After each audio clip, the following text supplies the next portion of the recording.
Hello, this is John Broadbooks, editor of the State Journal-Register. Welcome you to The Dome. Today, I'm joined by newspaper's political columnist, Bernie Schoenburg. Bernie, who just returned from vacation, walking to the buzzsaw of what are the final days of the General Assembly session. There's so much going on, it's really hard to know where to begin, Bernie, but I guess let's start with the Capitol bill. Governor Quinn said he's going to hold off signing this bill until he sees the rest of the budget. Does this mean he is in favor of a bill that taps so-called sin taxes and gambling? Quite a turnabout from a previous statement he made. It is. For Governor Quinn, who in the past has agreed that gambling in bars and restaurants all across the state would not be a good thing, basically said, and we asked him at a press conference, are you going to be for this? And even though he's holding up signing the bill, he said, or indicated, until other parts of the legislative package are done, which kind of links the budget and that together. He does say it's not what we'd want to do, but there's just a terrible fiscal problem in the state, so we're going to have to do it. Well, the ethics legislation seems to be gaining some traction, and the House, as you know, voted 118-0 to send a package of changes on.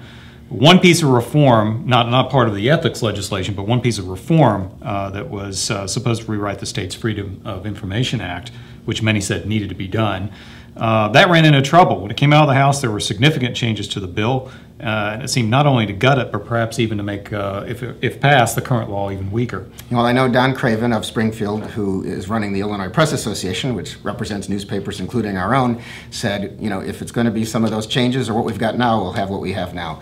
The new law was supposed to have things like penalties in case local governments didn't do what they were supposed to do. Well, those were taken out.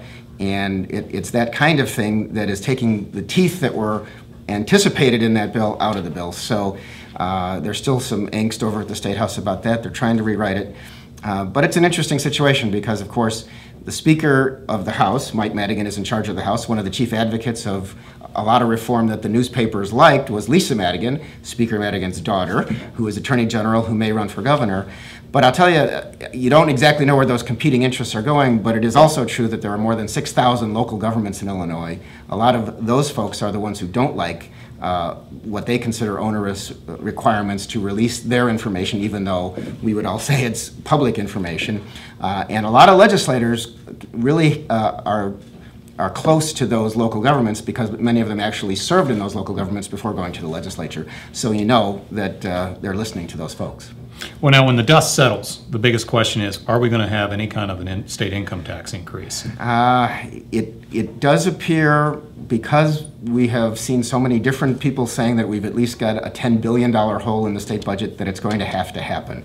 It's still a difficult vote. You still have Republicans, especially those who want to run for governor or other things, saying we need to cut more, you don't have to do it this way. There's some thought they could do a partial budget, but I think the odds-on guess is that yes, it will happen, and that yes, it might happen by the end of May.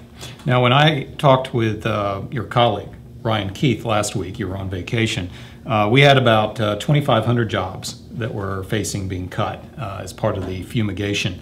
Yeah. Now we're down to about 700. Yeah, I know. We're down to about 750. So where's the number really going to be, do you think?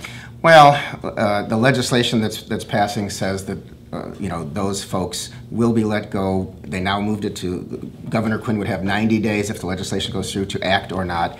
He can keep all of those people on if he wants. Certainly some will be let go. I'm thinking that ultimately you're going to probably have Governor Quinn let go maybe a couple hundred people who were the top level people brought in by Blagojevich or even Ryan in those last years. A lot of people, however, are living in fear because of this.